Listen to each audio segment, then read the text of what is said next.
मोदी सरकार को 1 साल पूरा हो चुका है। हर मंत्रालय अपनी अपनी उपलब्धियां गिना रहा है। ऐसे में कृषि मंत्रालय की क्या उपलब्धियां हैं, कितना विकास हुआ है, आइए खुद कृषि मंत्री राधा मोहन सिंह जी से जानते हैं। सर, कृषि के क्षेत्र में आज़ादी के बाद से जो कुप्रबंधन था, कृषि प्राथमिकता में नहीं था। मोदी सरकार बनने के बाद जो पुराना कुप्रबंधन था, जिसके कारण उत्पादकता पर ध्यान नहीं दिया गया। देखो, आबादी बढ़नी है, कृषि योग्य भूमि नहीं बढ़नी है, तो सबसे पहले उत्पादकता पर ध्यान देना चाहिए, जिस पर ध्यान नहीं दिया। लेकिन हमारी सरकार ने, मोदी जी ने इसका पहला ध्यान इस पर गया और इसके लिए कई सारी योजनाएं शुरू की गई है, जिसके परिणाम आने वाले समय में प्रकट होंगे।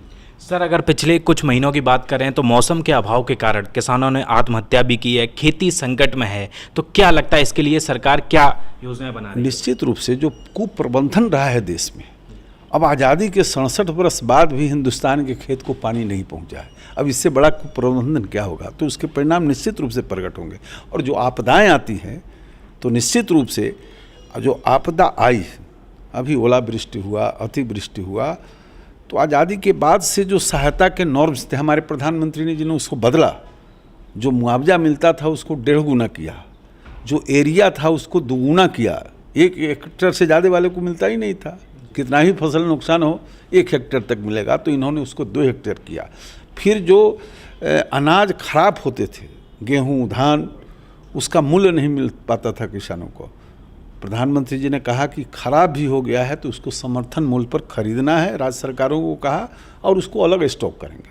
तो इतने सारे राहत के काम, और आपदा की घड़ी में पूरे देश और दुनिया को पता है कि नरेंद्र भाई मोदी से बड़ा सहारा आज दुनिया में दूसरा कोई व्यक्ति नहीं है। सर, आपने मुआवजे की बात की, तो कई जगह ये भी सुनने को आया कि मुआवजा है वो किसानों तक नहीं पहुंचा है। निश्चित रूप से, चूँकि राज्य सरकारों के माध्यम से हम देते हैं, तो कई राज्य सरकार बहुत अच्छे ढंग से पहुंचा रहा है।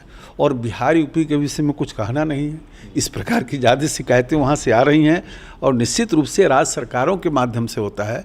फिर भी मुझे भरोसा है कि हर राज्य सरकार, चूँकि ये संवेदना का सवाल है, और इसमें जो कंजूसी करेगा तो किसान निश्चित रूप से उस राज्य सरकार को सबक सिखाएगा। सर, एक आखिरी सवाल, बिहार में इस वक्त चुनाव है आने वाले इसी साल में, तो क्या लगता है वहाँ पर बीजेपी की क्या चुनौती? देखो, बिहार में लालू जी जंगल राज के साक्षात प्रतिमूर्ति हैं, और नीतीश कुमार भी अब जंगल राज के साक्षात प्रतिमूर्ति बन गए। जनता परिवार भी हो रहा है। नहीं, अब परिवार हो चाहे अलग रहे, दोनों जंगल राज के प्रतीक हैं, और बिहार की जनता किसी भी कीमत पर जंगल राज को नहीं लाने वाली।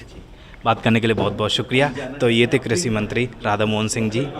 कैमरा पर्सन संदीप के साथ दिल्ली से हृदय यादव, न्यूज़ पॉइंट।